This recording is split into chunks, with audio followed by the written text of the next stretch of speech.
Well, hello everybody out there. Hope today finds you doing well. Hope you had a blessed Christmas weekend or whatever. Sharks in the water.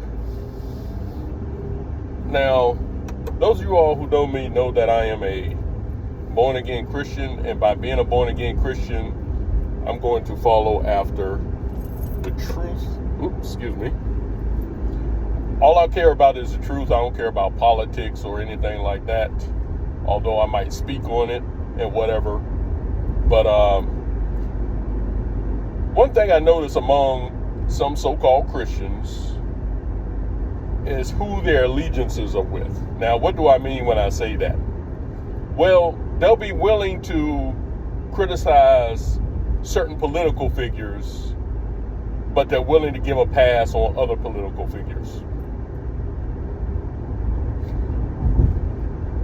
And give you an example, when Donald Trump first started running for president and everything, and, people were like, oh, he's a racist and everything, which he is not a racist.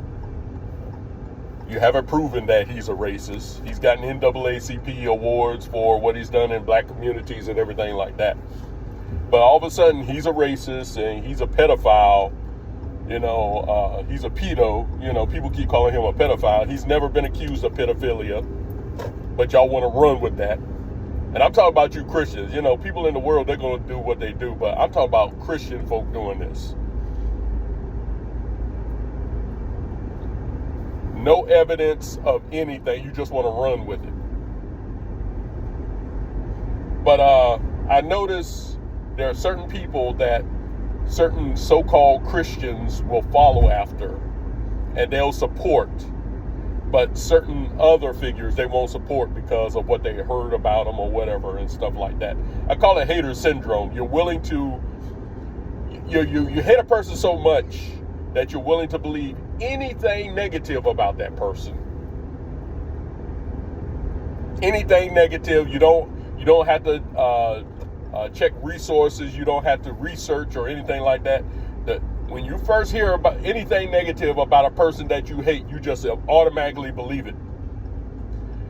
But the person that you don't hate, the same comments can be made about them. But you'll be like, well, no, you need to stop coming down hard on him, and it's okay, and we need to find all the evidence first. Okay, well then let's find the evidence of the person that you don't like. I noticed this a lot, and I put up a picture of Jamal Bryant's wife wearing this dress, and I can't do it right now or anything like that, but it was very inappropriate. Now, this is supposed to be a pastor's wife. Now, one thing I have to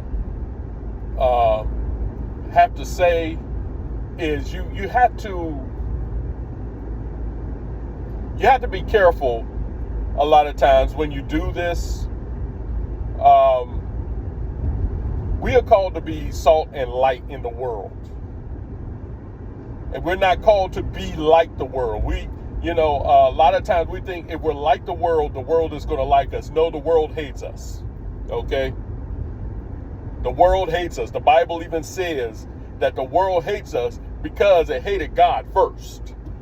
So we're not going to be liked by the world. So if we try to use the world's tactics or whatever, they're not going to like us. They'll probably sit there and make fun at us and say, look at them Christians. Look at them Christians. Look at that. Look at that. And you might get some on your side and say, oh, okay, y'all hip now. But it doesn't mean that they like you. So I put up a picture of Jamal Bryant's wife wearing this dress, and the dress looks like it's exposing her. Of course, there were certain things that were covered up, but the dress was inappropriate. Now, nobody can sit there and tell me that this is okay for a so-called wife of a so-called man of God to wear in public. Now, if she wore it in private or whatever, that's fine. That's fine. But in public, and someone said it was inappropriate, but it was not immoral. It's immoral. You shouldn't be, dressed up like that and then just flaunting it everywhere, and letting people see it. And let me be honest with you, I've been guilty of this too. I was guilty of this some years back. But it's not something I do now. It's something I repented of. I don't do this anymore. I don't do that. But folks, when you go out there and you say, okay, this is Jamal Bryant. He's a pastor. He's a preacher of the word of God. And then you see his wife dressed up like this. See, what you're doing, you're putting a stumbling block before those who don't know Christ. They'll be like, oh, okay, I can do anything and God is just going to accept me for everything that I do. But let me tell you something. Here's the hypocrisy. Let's say Melania Trump came out there dressed like this. Would you all be so forgiving of Melania Trump? No, you wouldn't. And I know you wouldn't, because when Donald Trump first ran, people kept showing pictures of Melania Trump when she was posing nude in certain magazines. And Melania could come out there with just a dress and some heels, and y'all look at her like, oh, look at her, look at her, look at her. You all stop the hate. Please stop the hate.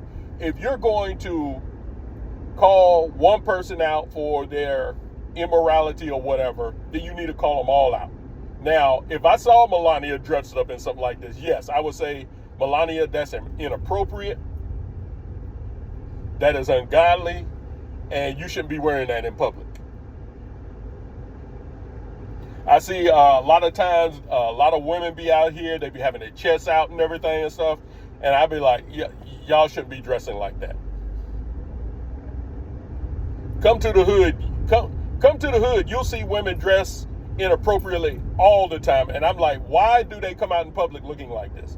But my point isn't for just the common everyday person. I'm talking about people who call themselves people of faith dressing like this. The world is watching us. This is one of the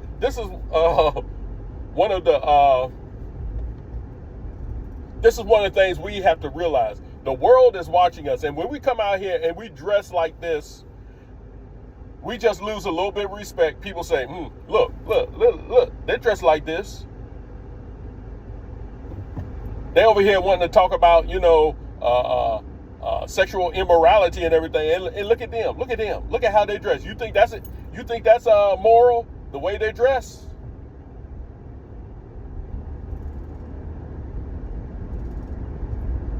But the hypocrisy is with some Christians. They will sit there and they'll say, it's okay. She's covered up and everything. But would you give that same grace to a Melania Trump? Would you? No, you wouldn't. And you know you wouldn't. You know you wouldn't give that same grace to Melania Trump. Because you know why you wouldn't give that same grace to Melania Trump? Because you hate her husband. You just hate him. Anything positive about Donald Trump, you don't want to mention. Anything positive about him, anything negative that's said about him, the least little thing that's said about him, you want to believe just off the bat. But somebody like Jamal Bryant, who hates Donald Trump, this is why a lot of people like Jamal Bryant, because he hates Donald Trump.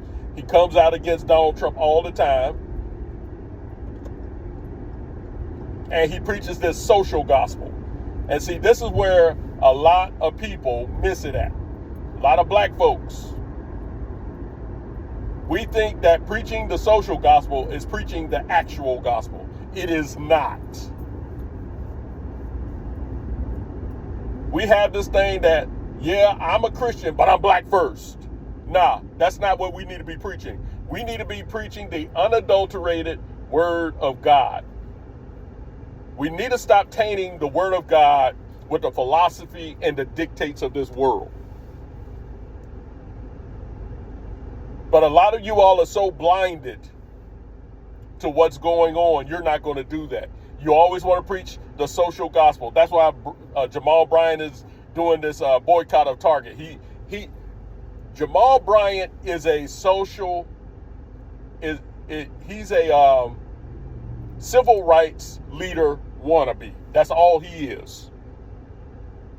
And he thinks he's performing the modern day Birmingham bus boycott to get Target to bow to the will of black people.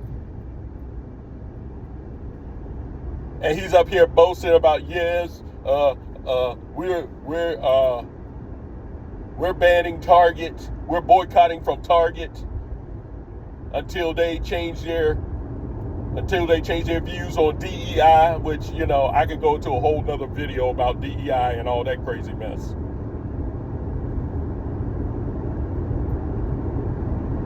But the only reason why you all like Jamal Bryant, because he preaches a social gospel. He preaches a gospel, yeah, he's for us, you know. And we want to preach this, oh, Jesus is for the oppressed type of gospel. Jesus isn't only for the oppressed, he's for everybody. And you can quote all the scriptures you want to. The devil can quote scriptures. He quoted scriptures to Jesus when Jesus was out in the wilderness for 40 days and 40 nights. So you can quote all the scriptures you want to. But just because you can quote some scriptures, you need to know what they mean. Because you can quote scriptures all you want to, but a lot of times we're quoting scriptures out of context. So, folks, stop the hate. Stop caping for those who you like. And stop the hate against those that you don't like. Now, as Christians, we are not called to hate. We're called to hate sin, but we're not called to hate people. Now, for those of you all out there who like to hate on Donald Trump and everything, do you pray for him? Do you pray for Donald Trump? I pray for him. I don't hate him or anything like that, but I pray for him. But guess what? When Biden was in office, I prayed for him too.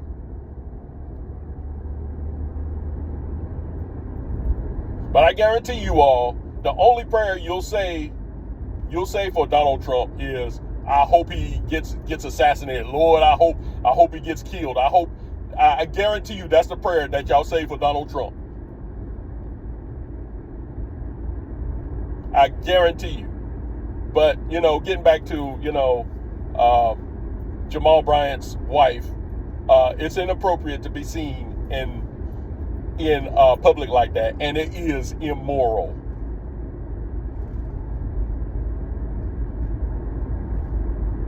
Whatever goods that his wife has, they are for his eyes only, not for everybody else. And like I said, you know, I've been guilty of this before. Some years back, I've been guilty of it. I don't do it anymore, but we need to stop this. But my point is this. Don't sit there and cape for the person that you like, and the person that you don't like does the same thing, and you just jump right on them.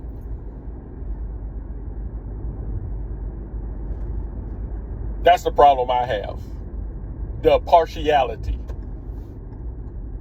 What you'll accept from one person, you won't accept from another person, based on who you like and who you don't like.